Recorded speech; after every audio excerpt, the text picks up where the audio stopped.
Hello विद्यार्थी मित्रों, केम छो? આપણે આજે નવું પ્રકરણ શરૂ કરવાનું છે। પ્રકરણ નંબર 11 પી વિભાગના તત્વો।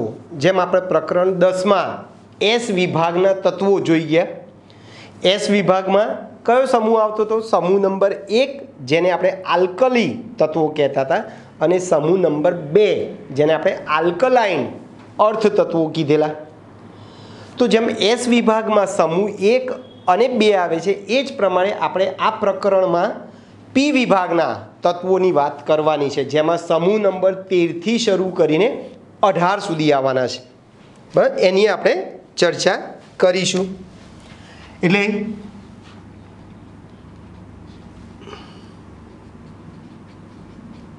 प्रकरण 11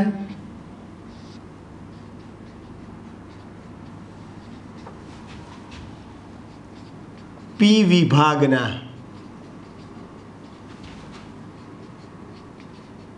तत्वों। बराबर है? पी विभागना तत्वों तमने बधाने खबर है। आपणे आधुनिक आवर्त कोष्टक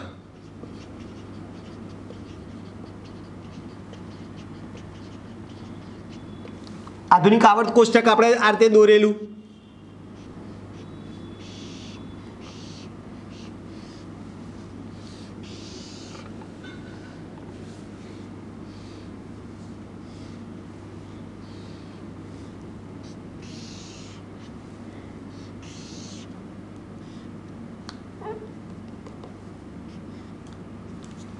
બરાબર છે ભાઈ? આ એસ વિભાગ હતો, આ પી વિભાગ, आ डी विभाग અને આ एफ विभाग। आ एस અને पी विभाग ने प्रतिनिधि तत्वों कहेवाय। डी विभाग ने आपणे संक्रांति तत्वों कीधा छे અને एफ विभाग ने आपणे आंतर संक्रांति तत्वों कीधेला छे। चलो एस विभाग में कयो समूह आवतो तो भाई? समूह नंबर 1 અને 2 जे ऑलरेडी प्रकरण 10 में भणी गया। पी विभाग में कया समूह आवशे? 13 थी शरू करी, अहींया 3 थी शरू करीने 12 सुधी आवे। डी विभाग में अहींया 13, 14, 15, 16, 17 અને 18। बराबर है? एटले आपणे पी विभागना तत्वोनी वात करवानी छे। एटले पी विभाग में कया कया समूह आवशे भाई? पी विभाग में समूह 13 थी 18 नो समावेश थाय छे। एमां समूह 18 में हीलियम नहीं हो भाई। हीलियम जे छे ए एक्चुअली एस विभागનું તત્વ છે, કારણ કે એની છેલ્લી કક્ષામાં ઇલેક્ટ્રોન એસ કક્ષકમાં ભરાય છે 1s2। એટલે પી વિભાગમાં આપણે ટૂંકમાં 13 થી 18 નો સમાવેશ કરીશું। આ તત્વોની, આ પી વિભાગના તત્વોની બોલો બાહ્યતમ કક્ષાની ઇલેક્ટ્રોન રચના આપણે લખવી હોય तो आम लखी सको NS2NP1 थी NS2NP6। एटले पी कक्षक में इलेक्ट्रॉन 1 थी शुरू थई अने 6 सुधी भराई शके। N बराबर 2 लेवा पड़े, 2 के 2 करता वधारे, 1 ना चाले। बस एटले N बराबर तमे शुं लेशो? 2 थी शुरू करी अने 6 सुधी। अहींया 2 थी 6 तमारे N लई शको छो। तो समूह 13 થી 18 નો સમાવેશ થાય છે। આ પી વિભાગ છે, એની બાહ્યતમ કક્ષાની ઇલેક્ટ્રોન આપણે લખી NS2NP1 થી NS2NP6। ચલો આવર્ત કોષ્ટકમાં સંક્રાંતિ તત્વોની જમણી બાજુએ પી વિભાગના તત્વો દેખાય છે। બરાબર છે ભાઈ? આધુનિક આવર્ત કોષ્ટકમાં संक्रांति तत्वों ની જમણી બાજુએ પી વિભાગના તત્વો ગોઠવાયેલા છે. બસ, પી વિભાગના તત્વો ગોઠવાયેલા છે. હવે આ પી વિભાગના તત્વોની સંયોજકતા કોષ અથવા તો બાહ્યતમ કક્ષાની ઇલેક્ટ્રોન રચનાની અંદર નિષ્ક્રિય વાયુ ઉપરાંત એમાં બીજી કક્ષકોમાં પણ ઇલેક્ટ્રોન ગોઠવાયેલા હોય છે. બરાબર છે. સંયોજકતા કક્ષકો સિવાયની અંદરના ભાગમાં પણ ઇલેક્ટ્રોન રચનામાં ફેરફાર હોવાથી આ તત્વોના રાસાયણિક ગુણધર્મોમાં તમને વિવિધતા જોવા મળે છે. શું કીધું ભાઈ? પી વિભાગના તત્વોની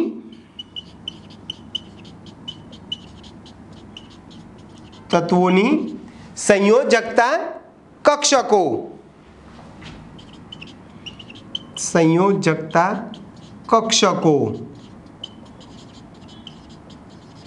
સિવાયની અંદરના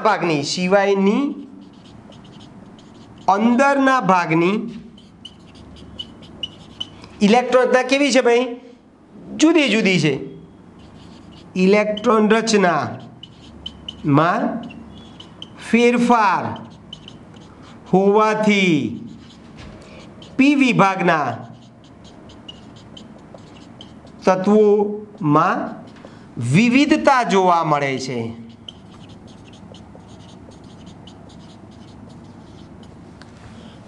જેમ આપણે સમૂહ 1 માં આલ્કલી તત્વોમાં NS1 અને પછી બધામાં નિષ્ક્રિય વાયુ પછી બધે NS1 હતી. બીજા સમૂહમાં નિષ્ક્રિય વાયુ પછી બધે NS2 હતી. એમ અહીંયા એવું નથી. હમણાં ઇલેક્ટ્રોન તો લખીને તમને બતાવું છું, ફરીથી આ ચર્ચા કરું છું હમણાં.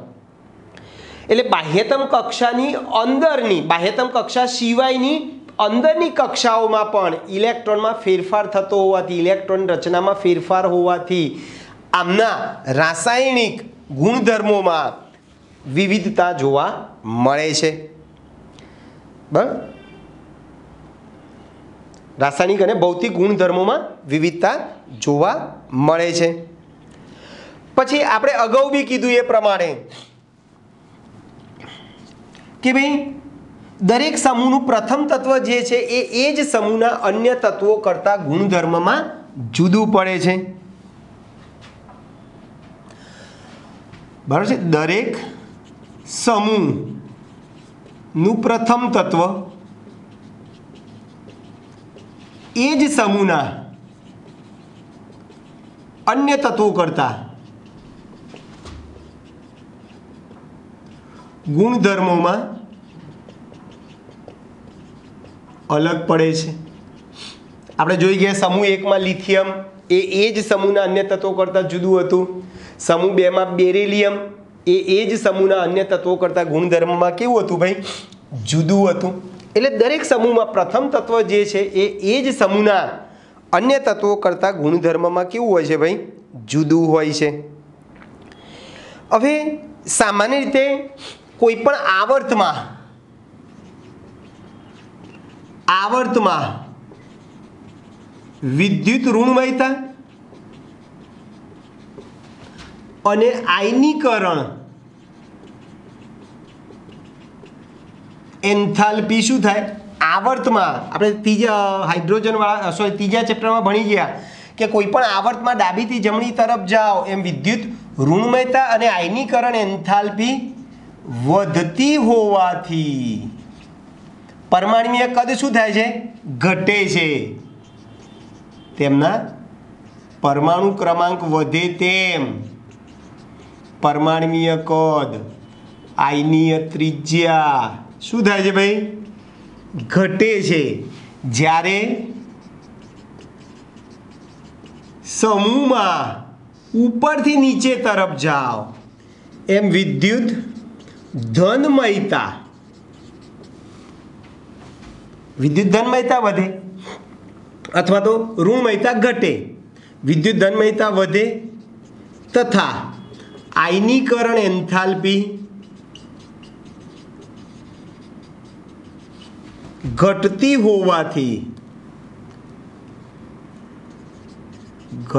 હોવાથી તેમના પરમાણુ ક્રમાંક વધે તેમ પરમાણુ કદ અને આયનીય ત્રિજ્યા વધે છે.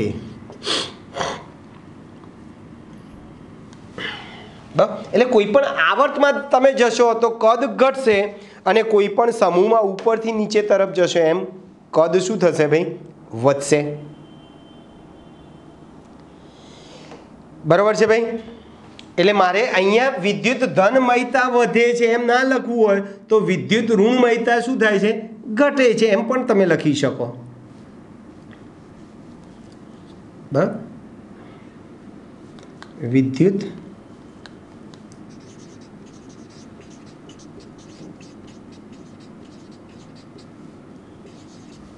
જેમ અહીંયા વિદ્યુત ઋણમયતા અને આયનિક એન્થાલ્પી વધતી જાય છે એમ અહીંયા સમૂહમાં ઉપરથી નીચે તરફ જાય એમ વિદ્યુત ઋણમયતા અને આયનિક એન્થાલ્પી ઘટે છે. એટલે જ મેં અહીંયા લખ્યું વિદ્યુત ઋણમયતા ઘટે અથવા ધનમયતા વધે છે. એકની એક જ વસ્તુ છે. ક્લિયર ભાઈ? એટલે કોઈ પણ આવર્તમાં આ બે વસ્તુને કારણે પરમાણુ કદ વધે, આયનીય ત્રિજ્યા ઘટે. બરાબર છે? અહીંયા લઈ લઈએ.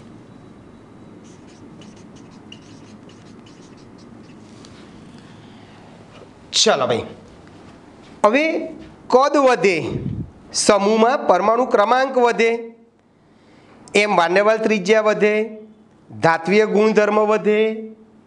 દેખીતું છે ને? આ દેખે આવર્તમાં સમૂહમાં પરમાણુ કદ વધે, આયનીય ત્રિજ્યા વધે, બરાબર, વાંડરવાલ ત્રિજ્યા વધે, વાંડરવાલ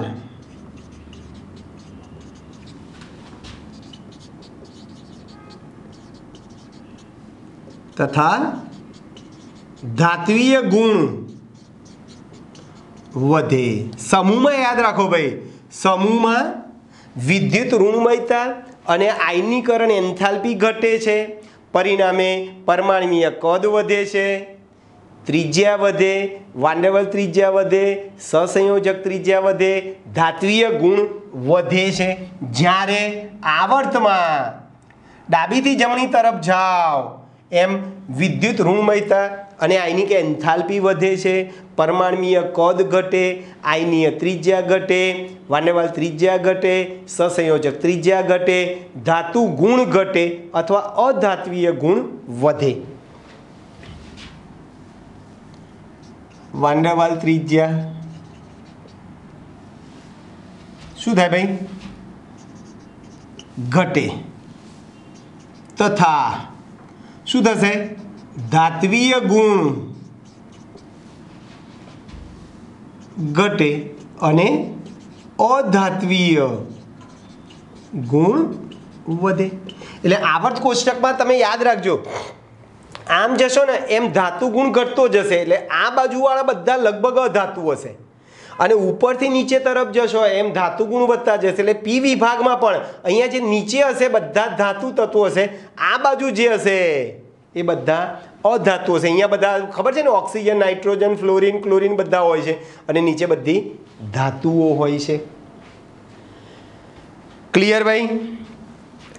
ચલો, એટલે પી વિભાગમાં તમે એક જ સમૂહ તમે લેશો ને તો એમાં તમને ધાતુ પણ જોવા મળશે, અધાતુ પણ જોવા મળશે અને અર્ધ ધાતુ પણ જોવા મળશે. પી વિભાગના કોઈ પણ એક જ સમૂહ તમે લો, પી વિભાગના કોઈ પણ એક સમૂહમાં, એક જ સમૂહમાં તમને ધાતુ, અધાતુ અને અર્ધ ધાતુ જોવા મળે છે. હમણાં આપણે ઇલેક્ટ્રોડના લખીએ છીએ બધા તત્વોની, કયા કયા તત્વો છે હું તમને હમણાં કહું છું એટલે તમને બધું એમાં દેખાશે કે અર્ધ ધાતુઓ જે છે એ આવર્ત કોષ્ટકમાં ઝીગ ઝેક રીતે અહીંયા ગોઠવાયેલી છે. ત્રીજા પ્રકરણમાં આપણે ઓલરેડી ભણી ચૂકેલા છીએ. બરાબર ભાઈ? चलो भाई, હવે આ પી વિભાગના તત્વો જે છે એ પી વિભાગના તત્વોની મહત્તમ ઓક્સિડેશન અવસ્થા કેટલી હોય? તો કે ભાઈ સમૂહ આંકમાંથી 10 ને બાદ કરતા મળતી સંખ્યા એ એની મહત્તમ ઓક્સિડેશન અવસ્થા કહેવાય. પી વિભાગના તત્વોની મહત્તમ ઓક્સિડેશન અવસ્થા કોઈ કે કેટલી છે તો તમારે સમૂહ આંકમાંથી કેટલા બાદ કરવાના ભાઈ? 10 બાદ કરવાના. તો જે મળશે એ મહત્તમ ઓક્સિડેશન અવસ્થા હશે અને મહત્તમ ઓક્સિડેશન અવસ્થામાંથી 2 બાદ કરતા મળતી ઓક્સિડેશન અવસ્થાની સ્થિરતા વધારે હોય છે. ની સ્થિરતા કેવી હોય છે ભાઈ? વધારે હોય છે. બરાબર છે. મહત્તમ ઓક્સિડેશન અવસ્થામાંથી 2 બાદ કરતા મળતી ઓક્સિડેશન અવસ્થાની સ્થિરતા વધારે હોય છે, જેને નિષ્ક્રિય યુગ્મ અસર કહીશું. શું કહીશું ભાઈ? નિષ્ક્રિય યુગ્મ અસર કહીશું. એટલે જુઓ, પી વિભાગના તત્વોની મહત્તમ ઓક્સિડેશન અવસ્થા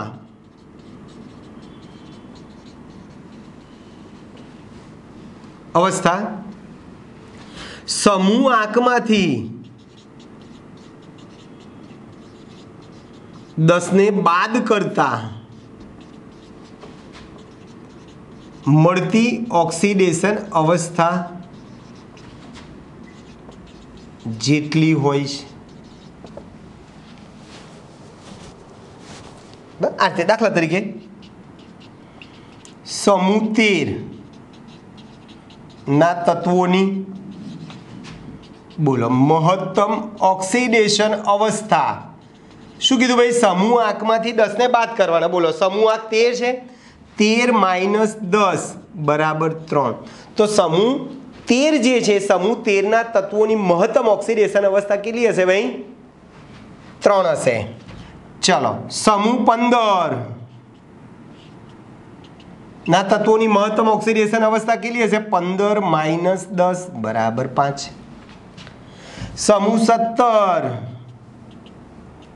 ના તત્વોની મહત્તમ ઓક્સિડેશન અવસ્થા શું થશે? 17 - 10 બરાબર 7. તો 17મો સમૂહ તમે લેશો, જેને આપણે હેલોજન તત્વો કહીશું, એની મહત્તમ ઓક્સિડેશન અવસ્થા +7 હોય. Cl2O7 તમે લેશો સંયોજન, Cl2O7 માં Cl ની ઓક્સિડેશન સ્થિતિ +7 છે.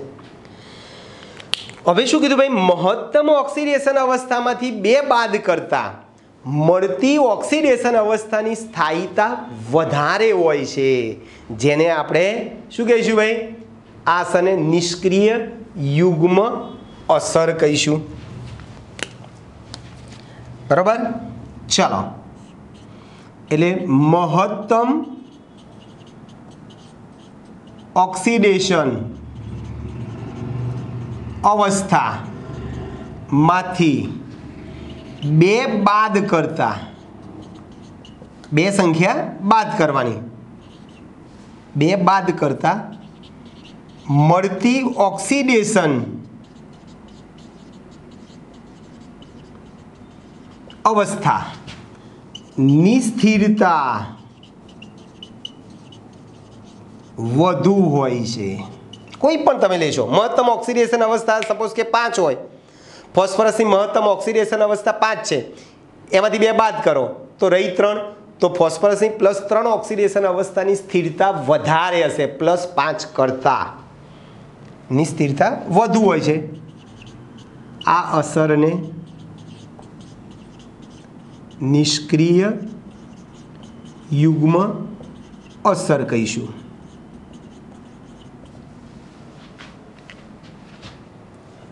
બરાબર. નિષ્ક્રિય યુગ્મ અસર કહીશું.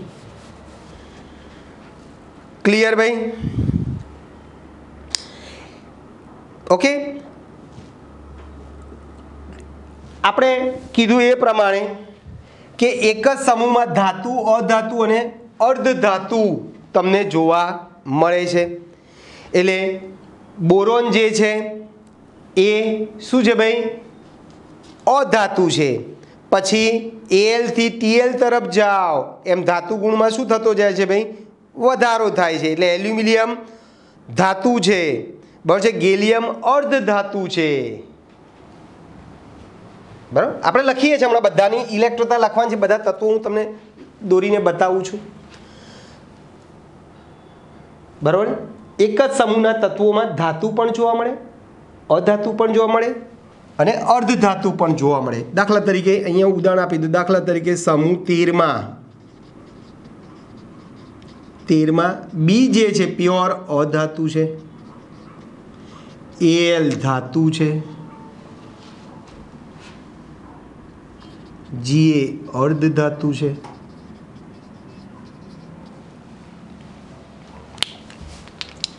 બરાબર છે ભાઈ, ક્લિયર? ઓકે. તો આ મેં સામાન્ય પી વિભાગના તત્વોની મેં સામાન્ય માહિતી તમને આપી.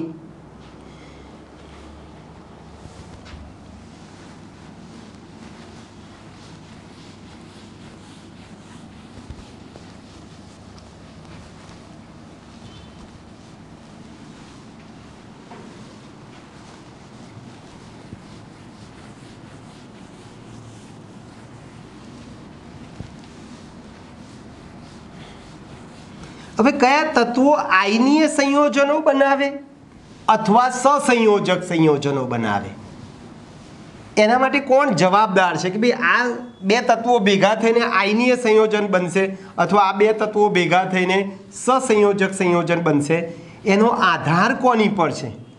તો કે ભાઈ એ બે પરમાણુની વિદ્યુત ઋણતાના તફાવત ઉપર રહેલો છે આધાર.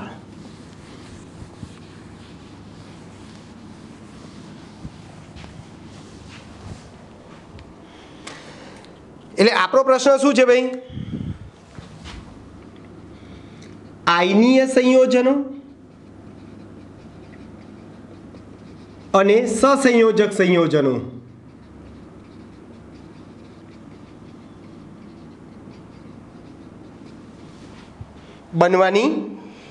બનવા માટેની લાક્ષણિકતા, બનવા માટે ના તત્વોની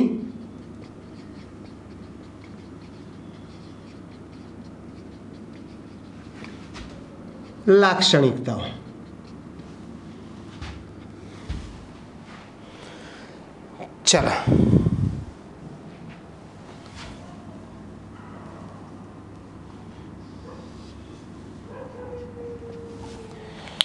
ચલો શરૂઆત કરીએ. સાવ સિમ્પલ છે. બે તત્વો વચ્ચે મેં હમણાં તમને કીધું કે ભાઈ બે તત્વો વચ્ચે વિદ્યુત ઋણતાનો તફાવત વધારે હશે ભાઈ, તો એમની વચ્ચે આયનીય સંયોજનો બનશે, બરાબર છે. દાખલા તરીકે પહેલો સમૂહ, એની વિદ્યુત ઋણતા સૌથી ઓછી છે. 17મો સમૂહ, એની વિદ્યુત ઋણતા સૌથી વધારે છે. તો પેલાની સૌથી ઓછી છે, આની સૌથી વધારે છે, એટલે એમની વચ્ચેનો તફાવત સૌથી મોટો બનશે. આથી એમની વચ્ચે કયો બંધ બનશે ભાઈ, અથવા કયો બંધ બનશે? તો કે આયનીય બંધ બનશે.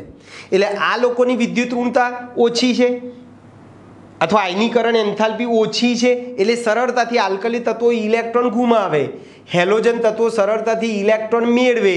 પેલા ઇલેક્ટ્રોન ગુમાવી ધન આયન બનાવે, ઇલેક્ટ્રોન મેળવી આ બાજુવાળા ઋણ આયન બનાવે. ધન આયન અને ઋણ આયન વચ્ચે કયો બંધ બને ભાઈ? આયનીય બંધ બને. અને એમાં આયનીય બંધ જેમાં બને એવા સંયોજનોને આપણે આયનીય સંયોજનો કહીએ છીએ, બરાબર છે. એટલે સાવ સિમ્પલ ભાષામાં લખવું હોય તો કે ભાઈ બે તત્વો વચ્ચે વિદ્યુત ઋણતા નો તફાવત વધુ હોય તેમની વચ્ચે આયનીય સંયોજનો બને. દાખલા તરીકે NaCl અને બે તત્વો વચ્ચે વિદ્યુત ઋણતાનો તફાવત કેવો હોય ભાઈ? ઓછો હોય.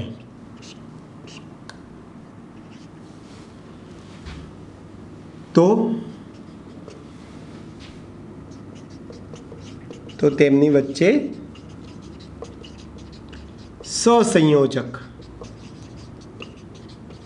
સંયોજનો બને.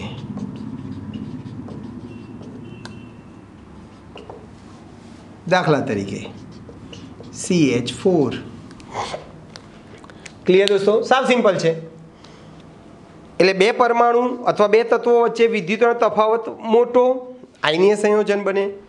તફાવત ઓછો, સહસંયોજક સંયોજનો બને. હવે આપણે અગાઉ કીધું એ પ્રમાણે ભાઈ કે ભાઈ દરેક સમૂહનું પ્રથમ તત્વ જે છે એ જ સમૂહના અન્ય તત્વો કરતાં ગુણધર્મમાં કેમ જુદું પડે છે, એના કારણ શું છે? તો સાવ સિમ્પલ કારણ છે. એમાં પહેલું કારણ તમને ખબર છે, આપણે ઓલરેડી 10મા ચેપ્ટરમાં પણ ભણી ગયા કે એક તો સમૂહનું પ્રથમ તત્વ જે હોય ને એનું કદ સૌથી નાનું હોય છે. બરાબર છે? કદ, બરાબર છે. અને આ કદ આધારિત ગુણધર્મો, કદ પર આધારિત ગુણધર્મો અને ડી કક્ષક, સંયોજકતા કોષમાં ડી કક્ષકોની હાજરી, આ બે વસ્તુ જવાબદાર છે. એટલે સમૂહમાં, દરેક સમૂહમાં, બરાબર, પી વિભાગના દરેક સમૂહમાં, આપણે જેમ એસ વિભાગમાં ભણે એ જ પ્રમાણે પી વિભાગના દરેક સમૂહમાં પ્રથમ તત્વ એ જ સમૂહના અન્ય તત્વો કરતા ગુણધર્મોમાં અલગ પડવાના કારણો બે છે. કયા બે કારણ કીધા? એક તો નાનું કદ, એક તો તેમનું નાનું કદ અને કદ આધારિત અન્ય ગુણધર્મો. નાનું કદ અને કદ આધારિત અન્ય ગુણધર્મો અને સંયોજકતા કોષમાં ડી કક્ષકોની હાજરી.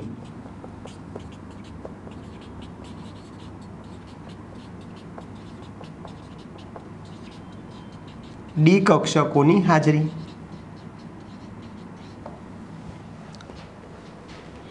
બરાબર છે કે ભાઈ પહેલું તત્વ તમે લેશો તો પહેલા તત્વમાં ડી કક્ષક ના હોય, જ્યારે બાકીના તત્વોમાં ડી કક્ષક હોય. પહેલા તત્વનું કદ નાનું હોય, બાકીના તત્વોમાં કદ પછી વધતા જાય છે. એટલે ટૂંકમાં કદ અને ડી કક્ષકોની હાજરીને કારણે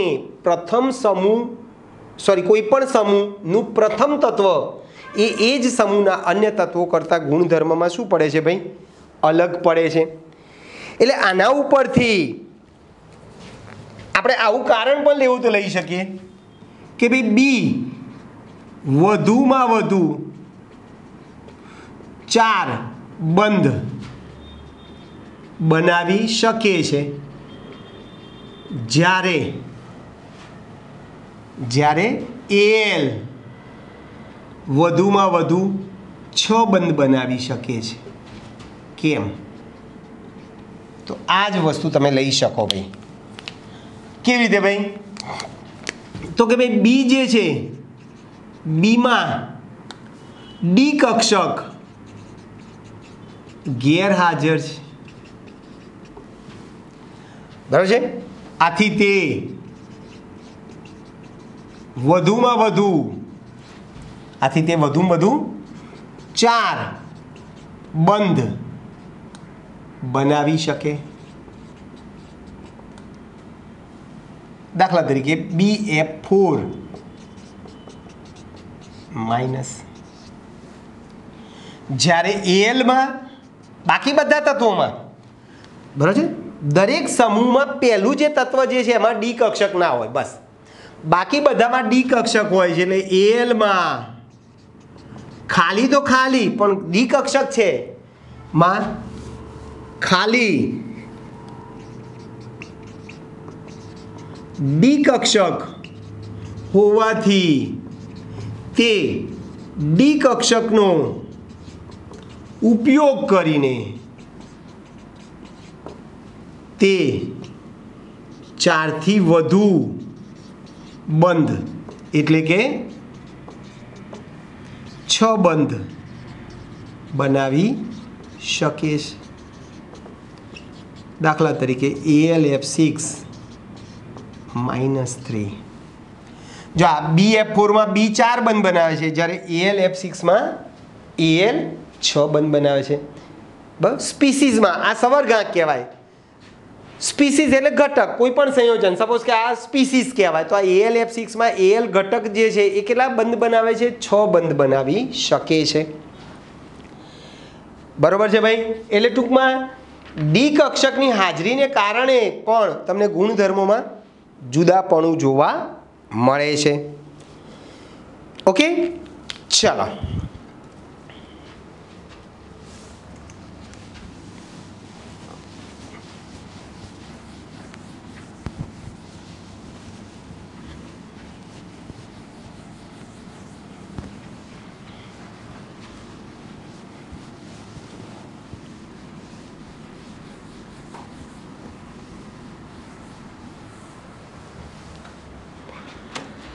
પછી આવે છે પાઈબંધ બનવાની ક્ષમતા। પાઈબંધ બનવાની ક્ષમતા ચર્ચો। પાઈબંધ બનવાની ક્ષમતા કોનામાં પાઈબંધ બને ભાઈ? હવે કદ મેં હમણાં તમને કીધું, કદ અને ડી કક્ષકની હાજરી પાઈ બંધવાની ક્ષમતાને અસર કરે છે। કદ અને ડી કક્ષકની હાજરી, ડી કક્ષકોની હાજરી એ પાઈબંધ બનવાની ક્ષમતાને અસર કરે છે। કેવી રીતે ભાઈ? તો કે ભાઈ સમૂહના પ્રથમ તત્વ અને તે જ સમૂહના ભારે તત્વો, દાખલા તરીકે કોઈ પણ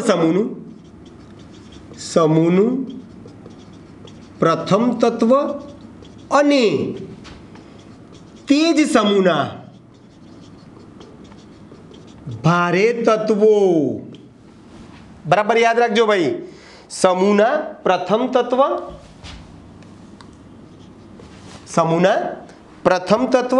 અને તે જ સમૂહના ભારે તત્વોની પોતાની સાથે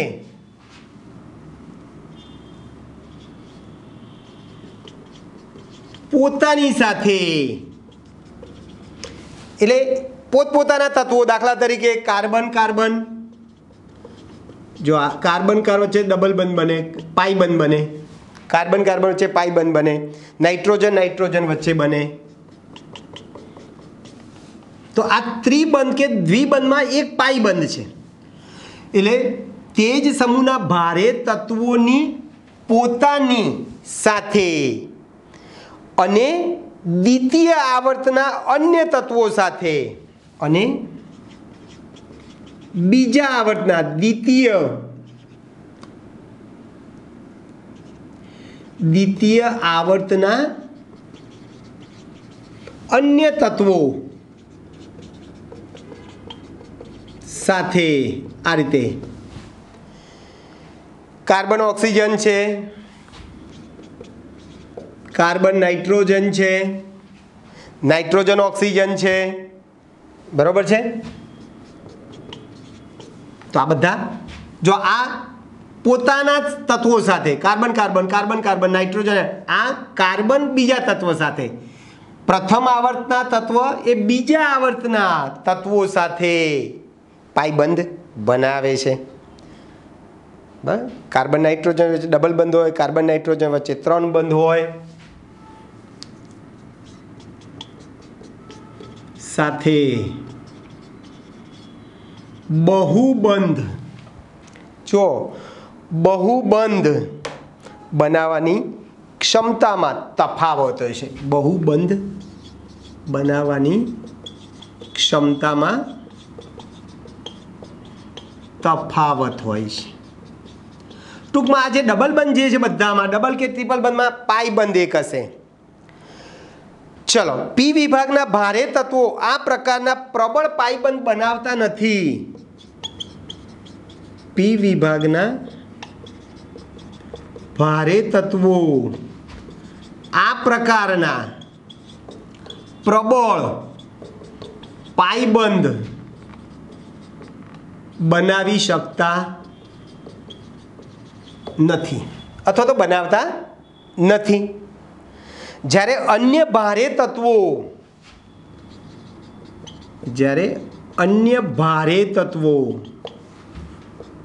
આ પ્રકારના પાઈબંધ બનાવી શકે છે. બરાબર છે? પાઈબંધ બનાવી શકે છે, જેમાં ડી કક્ષકનો ઉપયોગ થતો હોય છે. બરાબર છે?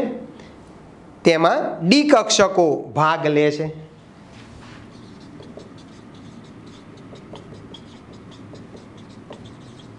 ડી કક્ષકો ભાગ લે છે. દાખલા તરીકે ડી પાઈ, પી પાઈ, ડી પાઈ, પી પાઈ અને ડી પાઈ, ડી પાઈ. ભારે તત્વોમાં ડી પાઈ, ડી પાઈ. એટલે આ પી કક્ષક અને ડી કક્ષકથી પાઈબંધ બને છે. અહીંયા ડી કક્ષક, ડી કક્ષક વચ્ચે પાઈબંધ બને છે. હવે ડી કક્ષકોની શક્તિ પી કક્ષકોની શક્તિ કરતાં કેવી હોય ભાઈ? વધારે હોય. બરાબર છે? આથી બીજા આવર્તના તત્વોના પી પાઈ, પી પાઈ બંધની સરખામણીમાં ડી કક્ષકોની એકંદર સ્થાયીતા ઓછી હોય છે, કારણ કે ડી કક્ષકોની ઉર્જા વધારે છે. આથી એમની સ્થાયીતા કેવી હોય છે ભાઈ? ઓછી હોય છે. એટલે ડી કક્ષકોની શક્તિ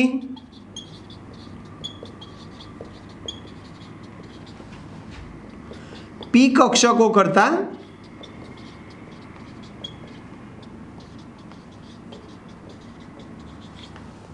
વધુ હોવાથી બીજા આવર્તના તત્વોના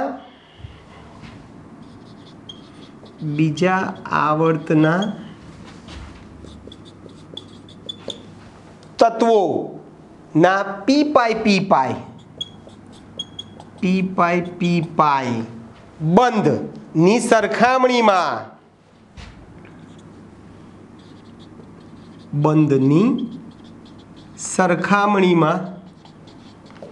ડી કક્ષકોની એકંદર સ્થાયીતા ઓછી હોય છે. ડી કક્ષકોની એકંદર સ્થાયીતા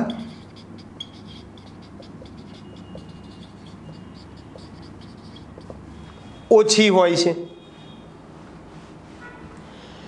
બરાબર છે ભાઈ? પછી સામાન્ય રીતે સમાન ઓક્સિડેશન આંક ધરાવતા પ્રથમ તત્વ કરતાં ભારે તત્વોની સ્પીસીસ સવર્ગાંક વધારે હોય છે. આપણે હમણાં જ કીધું કે બી પ્રથમ તત્વને એની પછી નીચે એ જ સમૂહનું તત્વ જે છે આની 4 બંધ બનાવે, આ વધુમાં વધુ 4 બંધ બનાવે અને એલ એના કરતાં વધુ 6 બંધ પણ બનાવી શકે છે. એટલે સમાન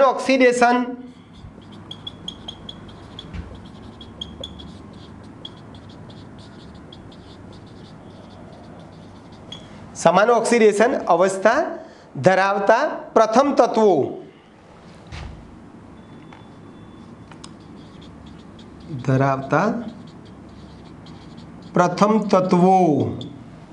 કરતાં ભારે તત્વોની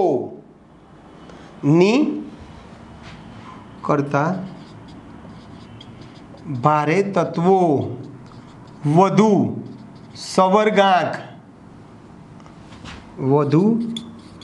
સવર્ગાંક ધરાવે છે.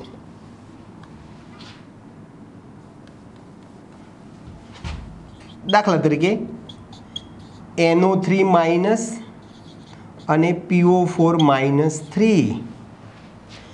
બોલો આમાં બંનેની ઓક્સિડેશન અવસ્થા કેવી છે ભાઈ?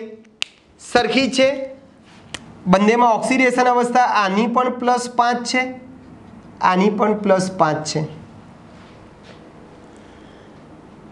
બરાબર છે. આ +5 ઓક્સિડેશન અવસ્થામાં નાઇટ્રોજન અને ફોસ્ફરસ બંને ઓક્સો એનાયન બનાવે છે. એનાયન એટલે ઋણાયન બનાવે છે. બંને +5 ઓક્સિડેશન અવસ્થામાં ઓક્સો એટલે ઓક્સિજન ધરાવતા, એનાયન એટલે ઋણાયન બનાવે છે. બરાબર છે ભાઈ? ચલો પછી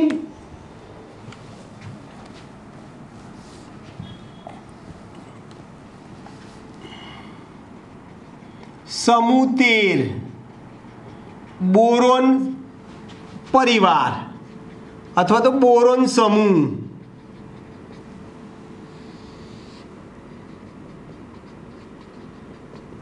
તત્વો એમના નામ, એની સંજ્ઞા, એનો પરમાણુ ક્રમાંક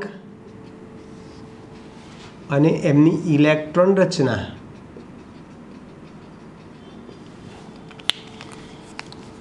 આપણે કીધું એ પ્રમાણે આ પ્રકરણમાં તમારે સમૂહ 13 અને સમૂહ 14 આ બે સમૂહ ભણવાના છે.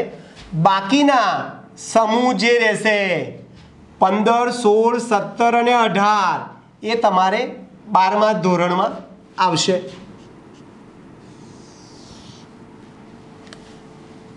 બરાબર છે? બાલ, ગાલ, ઇન્ટાલ આવું લખેલું છે. બાલ, ગાલ, ઇન્ટાલ, બોરોન, એલ્યુમિનિયમ, ગેલિયમ, ઇન્ડિયમ અને થેલિયમ. બરાબર છે ભાઈ? પછી નવું તત્વ શોધાયું છે નિહોનિયમ, NH નિહોનિયમ 113 પરમાણુ ક્રમાંક વાળું. જુઓ તમને ફરીથી નિષ્ક્રિય વાયુ બધાને ખબર છે ભાઈ? Helium, neon, argon, krypton, xenon, radon. 2, 10, 18, 36, 54, 86 ખાલી આટલા યાદ હોય એટલે બધા તત્વોના તમે પરમાણુ ક્રમાંક લખી શકો છો. આલ્કલી તત્વોમાં આનાથી એક વધારે હતો બીજા સમૂહમાં. પહેલા સમૂહમાં એક વધારે હતો, બીજા સમૂહમાં 2 વધારે હતા, ત્રીજા સમૂહમાં 3 વધારે છે. આના કરતા 3 વધારે. બરોબર છે ભાઈ? ચલો બોલો 2 માં 3 ઉમેરો 5. બરાબર છે? ચલો આનો 13, આનો 31. બરાબર છે? પછી 49, 81.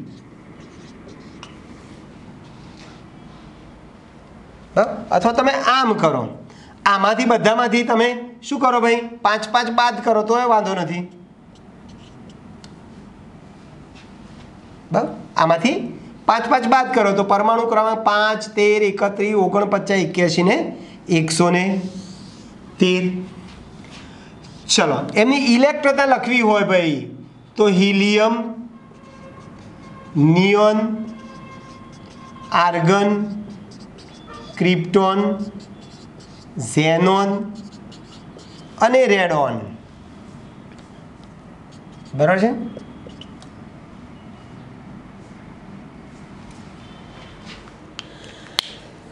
ચલો શું થશે?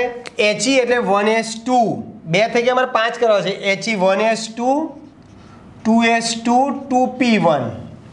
એની એટલે 10 1s2 2s2 2p6 3s2 3p1. બધે આ રીતે લખતા જાઓ. 4s2 4p1 બરાબર, 5s2 5p1, 6s2 6p1 7s2 7p1 ચલો AR એટલે 18 ને 2 20 ને 1 21 મારે જોઈએ 31 10 ખૂટ્યા 10 વાળી કક્ષક D10 આની આગળનો મુખ્ય ક્વોન્ટમ આ 4 ની આગળ 3 KR એટલે 36 ને 2 38 ને 1 39 મારે 49 જો 10 ખૂટ્યા 10 વાળી કક્ષક D10 આ 5 ની આગળ મુખ્ય ક્વોન્ટમ આ 4 ચલો XC એટલે 54 ને 2 56 ને 1 57 81 માં કેટલા ખૂટ્યા ભાઈ 24 ખૂટ્યા બરાબર છે 24 ખૂટ્યા તો 24 માટે મેં કીધું પણ D10 કક્ષક અને F14 આવે 6 ની આગળ 5 5 ની આગળ 4 ચલો એ જ પ્રમાણે અહીંયા 6D10 5F14 ક્લિયર ભાઈ થઈ ગઈ ઇલેક્ટ્રો था પરફેક્ટ ઓકે આ જે નિયોનિયમ જે છે એનો પરમાણુ ભાર 286 છે આનો પરમાણુય ભાર 286 છે તે રેડિયો એક્ટિવ છે રેડિયો સક્રિય તત્વ છે તેનો અર્ધ આયુષ્ય સમય 20 સેકન્ડ છે બરાબર છે અર્ધ આયુષ્ય સમય કેટલો કીધો ભાઈ 20 સેકન્ડ છે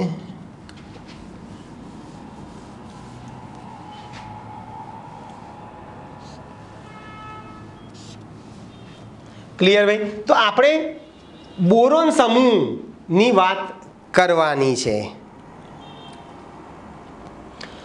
ઓકે તો બોરોન સમૂહમાં બરાબર યાદ રાખજો કયા કયા તત્વો આવ્યા ભાઈ બોરોન આપણે દરેક સમૂહનું નામ જે પહેલું તત્વ જે હશે એ પ્રમાણે આપણે આપીશું એટલે બોરોન છે એલ્યુમિનિયમ ગેલિયમ ઇન્ડિયમ થેલિયમ અને નિહોનિયમ જે છે એ રેડિયો એક્ટિવ છે બરાબર અહીં સુધી આપણે રાખીએ છીએ બાકીનું આપણે નેક્સ્ટ ટાઈમ જોઈશું ઓકે દોસ્તો મળીએ બાય